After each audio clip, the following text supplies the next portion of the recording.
On September 9, 1965, Commander James Bond Stockdale's A-4 Skyhawk shuddered over North Vietnam, hit by 37mm anti-aircraft fire.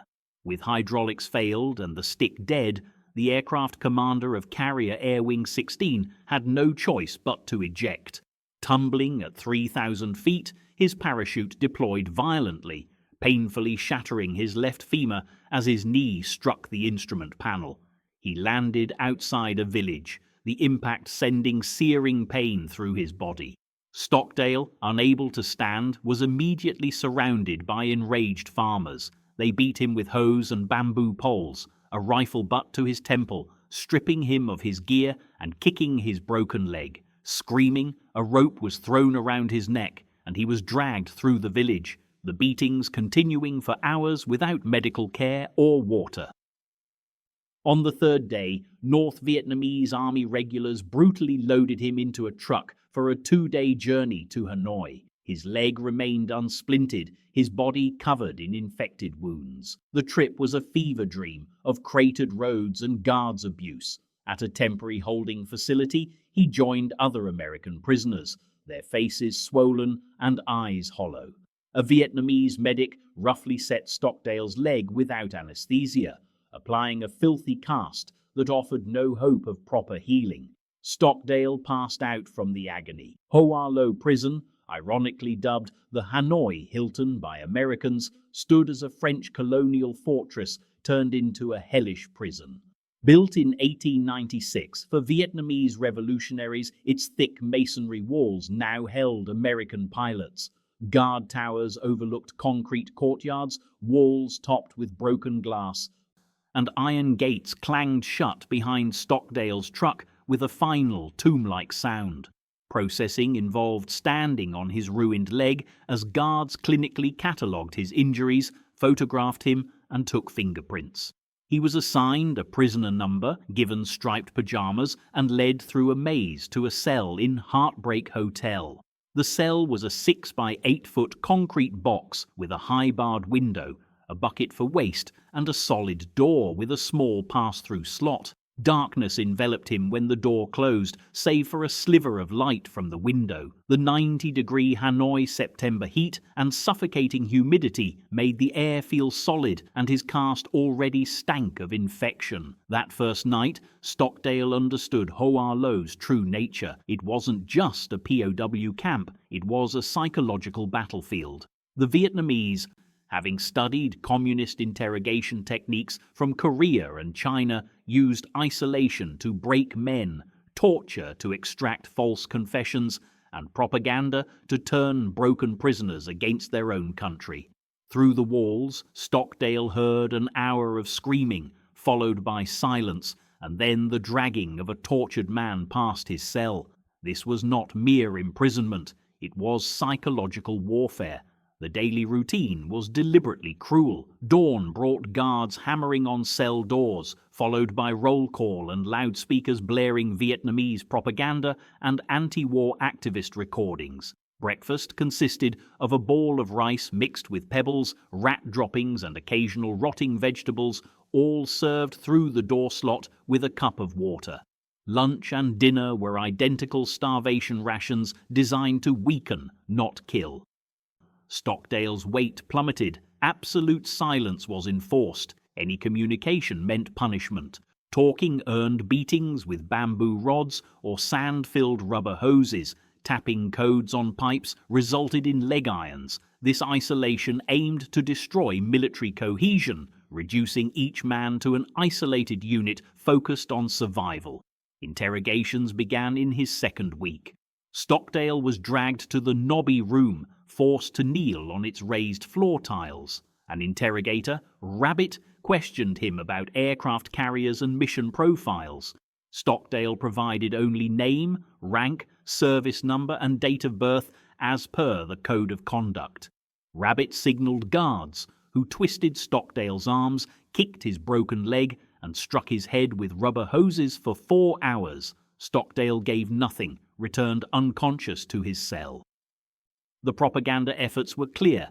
Rabbit wanted Stockdale to record radio broadcasts condemning American aggression, write letters praising humane treatment, and parrot Vietnamese talking points to visiting journalists.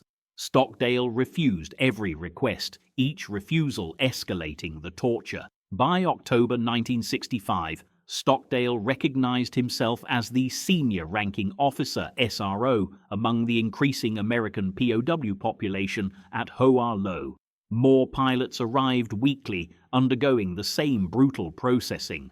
As SRO, Stockdale bore command responsibility for every American prisoner. His duty was clear: maintain military discipline, enforce the code of conduct, and resist enemy exploitation. Yet communication was nearly impossible given the constant guard surveillance and absolute isolation. Speaking meant beatings. Still, order and coordinated resistance were essential to prevent the Vietnamese from breaking them individually and turning them into propaganda weapons. Stockdale began tapping on his cell wall, a barely detectable shave and a haircut rhythm to signal another American's presence. One morning a tap returned. The man in the next cell was alive, aware, and willing to communicate. Over days, they developed a sophisticated 5x5 letter matrix code, where each letter corresponded to a specific number of taps, e.g. A111, B112, Z155. Messages moved slowly but surely through concrete walls. Information began to flow, and new prisoners quickly learned the tap code. Names, ranks, and unit information spread through the cell blocks, undetected by the Vietnamese. Stockdale issued orders: resist exploitation, give nothing beyond the code of conduct, and maintain military structure. The network grew, connecting prisoners across multiple cell blocks by December, through walls, pipe networks, and even crude cup-and-string contraptions rigged during brief moments of inattention. The psychological isolation, the Vietnamese's primary weapon, was systematically being defeated. The breaking point arrived in January 1966. The Vietnamese selected Stockdale for a propaganda film for visiting foreign journalists, intending to showcase their humane treatment of war criminals. They demanded he appear on camera, cleaned and dressed, to testify about lenient conditions and express gratitude for medical care. Rabbit explicitly warned of severe punishment if Stockdale refused, making previous torture seem gentle by comparison. Stockdale immediately grasped the implications of compliance. If the SRO praised his captors on film, the entire resistance structure would collapse, pressuring every prisoner to follow suit. The propaganda value to Hanoi would be incalculable, showing a U.S. Navy commander grateful for their mercy, empowering the anti-war movement. Refusing meant facing torture beyond anything he had yet experienced. Stockdale knew of Hoa Lo's torture rooms: rope torture dislocating shoulders, leg irons cutting circulation for days, beatings with fan belts stripping skin. He had heard the screams. He knew what awaited him, but he also knew his duty. That night, alone in his cell, James Bond Stockdale made his irrevocable decision. He would not appear on camera, would not cooperate with propaganda, and would resist with everything he had, regardless of the consequences. If the Vietnamese tried to force him, he would deny them their prize by any means necessary, even by making himself unpresentable, by destroying his own body, rather than allowing himself to be used as a weapon against his country and his men. In the morning, when the guards came for him, the real war would begin. Not the air war he was trained for, but a more terrible conflict fought in darkness against an enemy with every advantage except one. They could not break a man who refused to yield. The ranking officer of American prisoners at Hoa Lo Prison was about to demonstrate the true extent of resistance. The Vietnamese were about to discover that their propaganda weapon possessed a will they couldn't comprehend. Stockdale's war had just begun. Armed only with his body and an unbreakable determination to protect his men. May 1969. Commander James Stockdale's cell door unexpectedly opens at 0400, 4 guards present. This unusual routine signals a propaganda film crew's arrival in Hanoi, a fact confirmed by intel tapped through the prison network. Courtyard lights, civilian vehicles, and news of leading to CMDR John McCain's beating for refusing participation. Weeks of preparation culminate in this collection of American actors. Stockdale, his left leg compromised by previous torture, follows the unblindfolded guards, another deviation that underscores the theatrical scale of their operation. Through an open door, he glimpses the courtyard setup, camera gear, reflective panels, a table laden with food unseen by prisoners in years, artfully arranged propaganda newspapers. The Vietnamese aim to film American officers appearing well-fed, free, and content in humane captivity, a complete fabrication designed to demoralize American forces and sway global opinion against bombing. Inside the interrogation room, Cat, a North Vietnamese officer Stockdale recognizes, sits with a translator among 5 officers. Cat's almost friendly demeanor belies the insidious proposal. Stockdale will appear in a film showcasing humane prisoner treatment. He'll eat, answer questions about his capture and conditions, state he's treated well under Geneva Conventions, and express gratitude for Vietnamese leniency toward criminal pilots. The filming, lasting an hour, promises no punishment for cooperation but severe consequences for refusal, with another senior officer simply taking his place. The translator emphasizes Stockdale's refusal won't prevent the film, it only determines his suffering. Stockdale requests reconsideration, earning him 30 minutes, a calculated show of fairness. Back in his cell, he immediately taps out a message across the prison network. Propaganda filming today resist all costs. Senior officers confirm receipt and commitment, yet Stockdale knows individual compliance can be tortured. Junior officers will break under the refined techniques of calculated pain, a pain Stockdale himself has felt. He understands his authority means nothing if he cannot protect his men from becoming propaganda tools. With 10 minutes remaining, Stockdale devises a brutal, irreversible, yet necessary plan. To prevent his use as a propaganda figure, he must render himself unusable. The Vietnamese require presentable, healthy Americans. Stockdale will destroy his own presentability. He lifts the cell's sole piece of furniture, a sturdy wooden stool. Hidden from immediate view through the door slot, he raises the stool and brings it down with full force onto his face. The impact shatters his nose, splits his lips, and fractures his left cheekbone. Blood flows freely, soaking his uniform. Despite the overwhelming pain, Stockdale strikes again, creating a gash above his right eyebrow, ensuring permanent scarring. He continues, systematically destroying his features, inducing weeks of swelling and contusions. The stool leg cracks on the 5th impact, the cell floor slick with blood. His face, a mask of shredded tissue and burgeoning bruises, is precisely as intended. No camera crew will film this.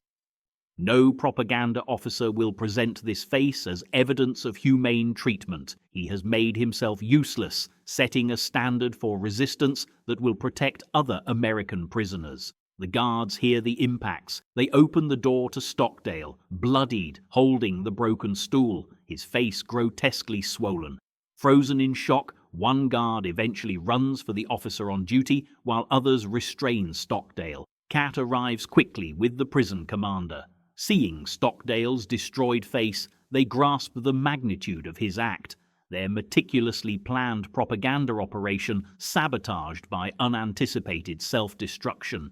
Cat's shouts at the guards are hollow. All present understand they cannot guard against a prisoner willing to destroy himself. A Vietnamese medic arrives, treating Stockdale's wounds roughly but efficiently. No anesthetic, no gentleness, but bleeding and infection must be prevented.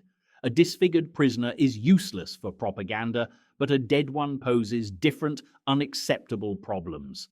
As the medic works, Stockdale hears the propaganda equipment being dismantled outside. The operation is cancelled. Cat, however, is not finished. Through his translator, he vows punishment, insisting other prisoners will still be filmed, and Stockdale's sacrifice has only ensured his own suffering. Stockdale endures 2 days in his cell with untreated wounds, beyond initial rough bandaging, no food, and minimal water. The swelling distorts his face further, making nasal breathing impossible. On the third morning, he's returned to Cat in the interrogation room. Cat, outwardly controlled but simmering with anger, delivers a new proposition. Other senior officers will be filmed. If Stockdale communicates with them or coordinates resistance, his torture will exceed anything he's known. If any other prisoner self-harms, Stockdale will be held responsible and punished. The Vietnamese attempt to isolate him, but Cat miscalculates. The tap code network is now widespread, independent of Stockdale's direct communication. News of his radical act will spread, becoming an example throughout the prison. 4 days after the stool incident, the Vietnamese bring Lieutenant Kim Dr. Robert Shoemaker to the filming site, chosen for his relatively good physical condition and youth, believing he would be easier to break.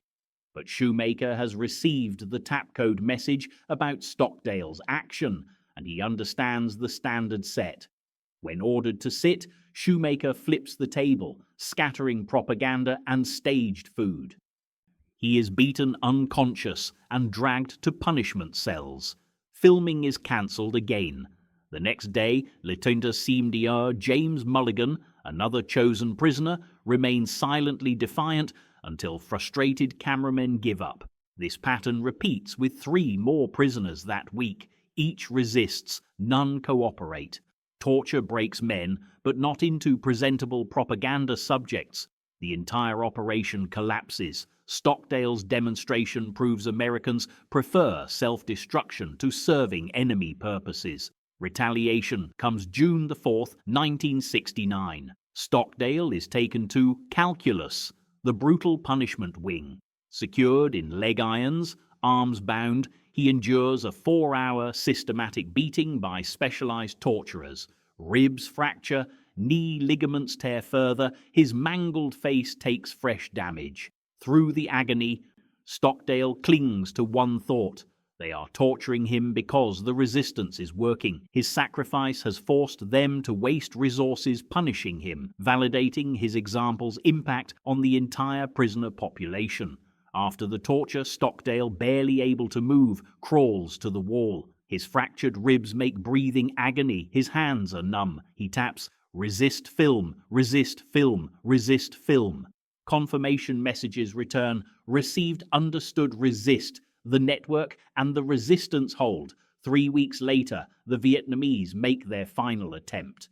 They declare they will film Stockdale regardless of his condition, presenting his injuries as self-inflicted evidence of a mentally unstable man, indoctrinated by militaristic propaganda. This clever narrative, framing his resistance as American brutality and psychological manipulation, could be more damaging than the original plan. A disfigured, mentally broken American officer would provide disturbing imagery that could significantly sway international opinion against U.S. involvement. On June 28, 1969, the scheduled filming day, guards find Stockdale unconscious in a pool of blood. He has used a piece of broken bamboo from his sleeping mat to slash both wrists deeply enough to sever significant veins. His timing is precise, early enough for discovery to prevent death, but late enough to require immediate medical intervention, rendering him completely unsuitable for filming. The medic frantically stops the bleeding. The prison commander, witnessing the blood-soaked cell and Stockdale's pale form, makes a decision. Filming is permanently cancelled.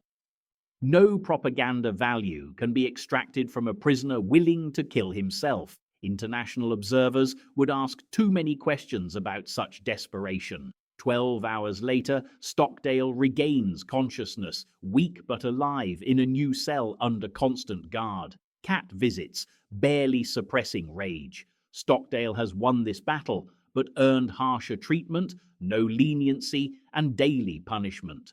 Stockdale, despite his weakness, responds in memorized Vietnamese, Toi la nguoi cao kap nat, toi chu trak niem.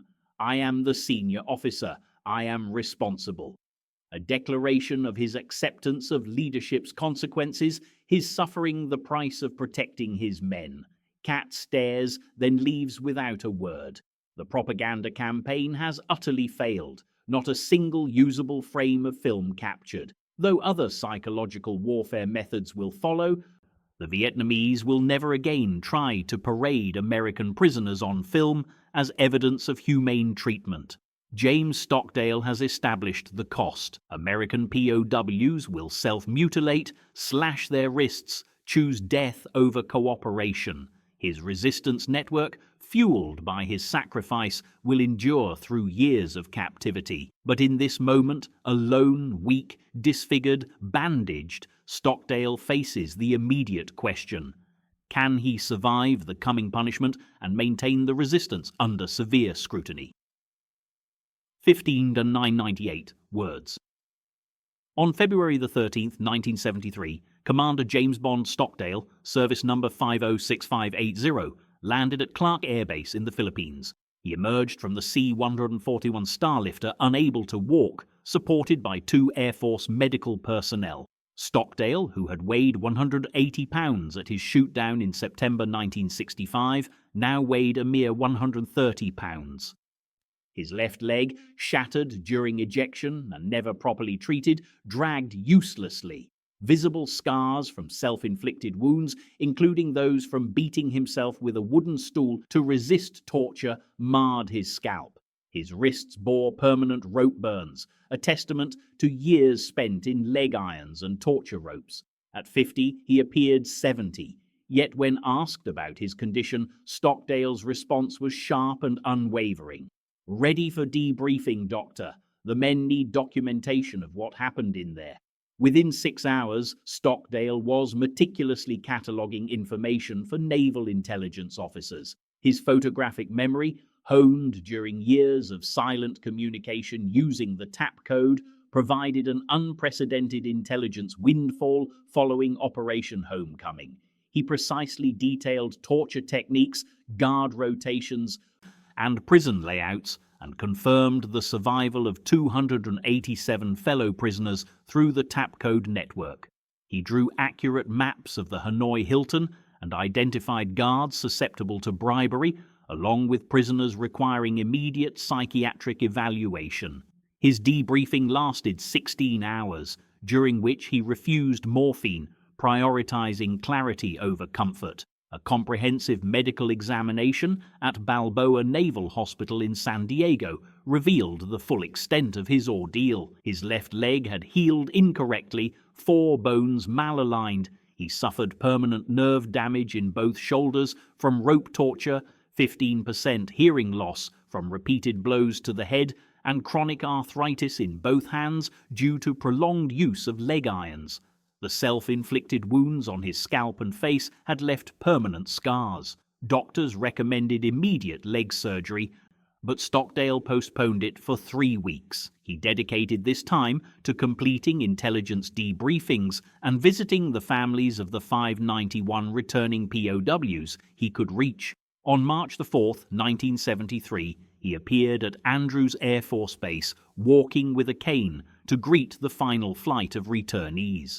There, his former cellmate, Commander Jeremiah Denton, who had famously blinked TORTURE in Morse code during a 1966 propaganda film, embraced him.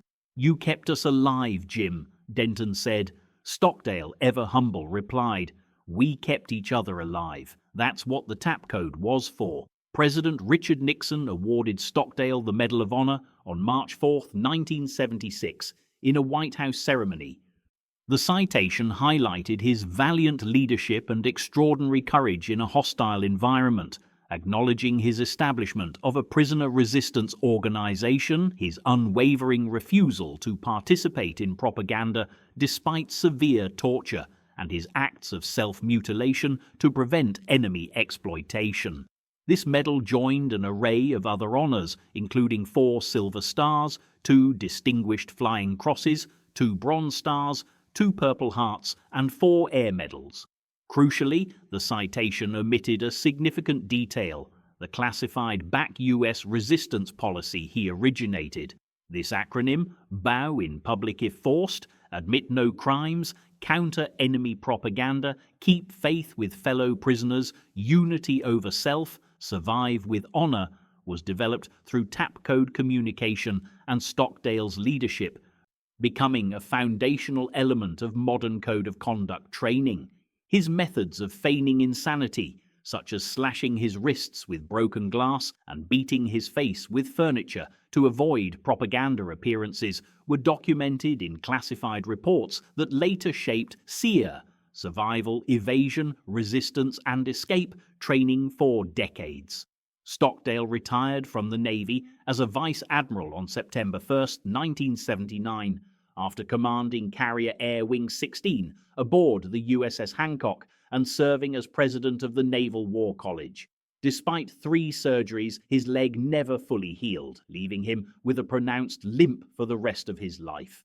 His psychological wounds were equally enduring, manifesting as a survivor's mission, a profound drive to ensure the POW experience informed military policy. From 1979 to 1981, as a senior research fellow at the Hoover Institution, Stanford University, he developed his philosophy of leadership under duress. His academic work was deeply influenced by the Stoic philosopher Epictetus, whose teachings he had memorized during his Stanford graduate studies in the early 1960s. Epictetus's philosophy, silently recited in Hanoi, had sustained him through torture, and he now formalized these principles into leadership doctrine. His co-authored book with his wife Sybil, In Love and War, published in 1984, became mandatory reading at every U.S. military academy. The book not only chronicled Stockdale's captivity, but also Sybil's crucial parallel efforts stateside. While he endured torture in Hanoi, she battled the Pentagon's silence surrounding POW treatment, forming the National League of Families of American Prisoners and Missing in Southeast Asia. Her political pressure ultimately compelled the Department of Defense to acknowledge the torture, directly contributing to improved treatment under the Paris Peace Accords. The 500-page book provided the first comprehensive account of the tap code system, the progression of torture prisoners endured, and the psychological warfare tactics employed by the North Vietnamese.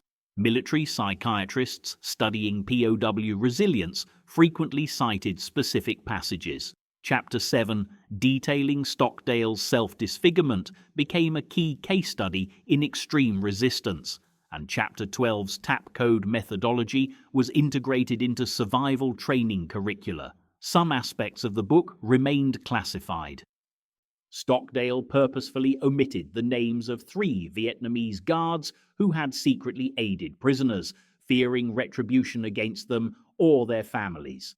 Naval intelligence, concerned that detailed descriptions of certain torture techniques might enable future enemies to refine their methods, also requested sanitization of these accounts. These omissions were only revealed in 1999, when declassified CIA documents from the Phoenix program confirmed that the North Vietnamese had indeed refined their interrogation techniques based on KGB advisors' analysis of American POW resistance patterns. Stockdale's public profile unexpectedly rose in 1992, when Ross Perot chose him as his vice presidential running mate. The campaign proved difficult for Stockdale, who famously opened a vice presidential debate with "Who am I? Why am I here?" Critics ridiculed his performance, unaware that his hearing aids had malfunctioned, impairing his ability to hear the moderator's questions, a direct consequence of torture beatings in 1969. His faltering debate performance overshadowed his profound achievements, and he became a target for late-night comedians and cruel sketches on Saturday Night Live.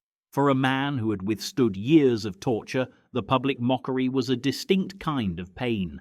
He largely withdrew from public life after the election loss. However, the military never forgot him. In 1993, the Navy named the USS Stockdale DDG-106, an Arleigh Burke-class destroyer, in his honor, an extraordinary distinction for a living officer. The ship's motto, "Return with honor," echoed Stockdale's final message via tap code to his fellow POWs before their release. At the commissioning ceremony in San Diego on May 26, 2009, 43 former Hanoi Hilton POWs attended. Commander James Mulligan, a cellmate from 1967-1970, declared, "Every man who came home from Hanoi owed their sanity to the tap code, and we owed the tap code to Jim Stockdale. The destroyer remains in active service, regularly deployed to the Western Pacific.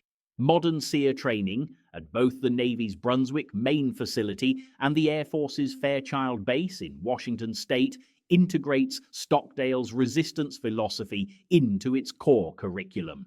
Instructors teach the Stockdale paradox, his observation that prisoners who faced the brutal realities of their situation while maintaining an unwavering faith in eventual success had the highest survival rates.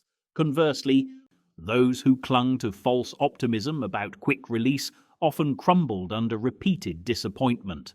This paradox is now found in military psychology textbooks and civilian leadership manuals, and business schools, including Harvard and Stanford, teach it in leadership courses, often without knowing its origins in a Hanoi prison cell. The tap code was declassified in 1981, allowing for complete documentation of its critical role. The 5x5 matrix system for tapping out letters, A1 1 to 1, B 1 2, etc., predated Vietnam, but Stockdale's network represented its most sophisticated implementation in POW history. At its zenith, 300 prisoners across 7 different camps maintained communication. The code transmitted not only messages, but also mathematical problems to keep minds sharp, poetry to preserve culture, and intricate games of chess and bridge played entirely through cell walls. In 1985, researchers at Johns Hopkins University interviewed 27 POWs documenting how the tap code prevented psychological deterioration. Their findings influenced NASA's psychological protocols for long-duration space missions. Stockdale's influence also profoundly shaped military ethics education. His 1978 essay, The World of Epictetus, became required reading at the Naval Academy and was included in curricula at West Point and the Air Force Academy. The essay argued that understanding Stoic philosophy, particularly the distinction between what one could control versus what lay beyond control, provided the mental framework essential for survival under torture. Midshipmen at Annapolis continue to attend mandatory lectures on Stockdale's philosophy during their senior year. The Stockdale Center for Ethical Leadership, established at the Naval Academy in 1998, institutionalized his approach to moral leadership under pressure. Commander James Bond Stockdale passed away on July 5, 2005, at his Coronado, California home at the age of 81. His cause of death was Alzheimer's disease, though neurologists suggested its progression may have been accelerated by repeated head trauma endured during captivity. His funeral at the Naval Academy Chapel drew 800 attendees, including 112 former POWs. Vice Admiral Denton, his voice breaking, delivered the eulogy, recalling Stockdale's final tap code message before release. "It has been a privilege to serve with you." Stockdale was buried in the Naval Academy Cemetery in Annapolis Section 2, Lot 4684B. His simple headstone bears only his name and dates. 3 feet away lies the grave of his wife, Sybil, who died in 2015. The meticulous documentation of his captivity remains unparalleled in POW literature. His papers, housed at the Hoover Institution, fill 127 archival boxes. They contain his original notes from 1973, reconstructing the tap code network from memory, and correspondence with 400 fellow POWs spanning 3 decades. They also include classified debriefing transcripts, declassified in 2001, detailing specific torture sessions and his psychological state during each. Historians studying the Vietnam POW experience cite these papers more than any other primary source. Stockdale's influence extends to unexpected areas. Captain Scott O'Grady, shot down over Bosnia in 1995, referenced Stockdale's survival philosophy in his debriefing, having studied it at the Air Force Academy. Lieutenant Commander William Tote's 2003 design for modern submarine wardroom leadership training was built around the Stockdale paradox. The 2005 PBS documentary Return with Honor dedicated 40 minutes to Stockdale's leadership, featuring interviews with 17 POWs who credited him with their survival. Stockdale's contribution transcended mere escape or survival techniques. Unlike previous war prisoners who might anticipate rapid liberation, Vietnam POWs faced indefinite captivity with no prospect of rescue. The political nature of the war rendered each prisoner a potential propaganda tool. Stockdale's genius was in establishing organizational resistance without physical contact, communicating solely through cell walls. His deliberate acts of self-mutilation set boundaries the enemy could not breach. No other senior American POW in history had so purposefully and repeatedly used their own body as a weapon of defiance. This precedent now profoundly informs military policy on prisoner behavior under torture, emphasizing that while physical resistance may be impossible, psychological resistance through solidarity is always achievable. 68 former Vietnam POWs attained flag rank after their release, everyone crediting Stockdale's leadership with their survival. The tap code network he commanded preserved not only lives but also sanity, identity, and honor. In prison camps where men faced years of isolation, the rhythmic tapping against concrete provided an essential lifeline, a reminder of existence, a reaffirmation of belonging to a unified resistance, and a validation of humanity when denied by the enemy. This network, and the profound philosophy behind it, remains Stockdale's enduring legacy to military culture, proof that organization and resistance can flourish even in absolute deprivation, that leadership demands only moral courage, and that the collective human spirit's resilience can endure what individuals alone cannot survive.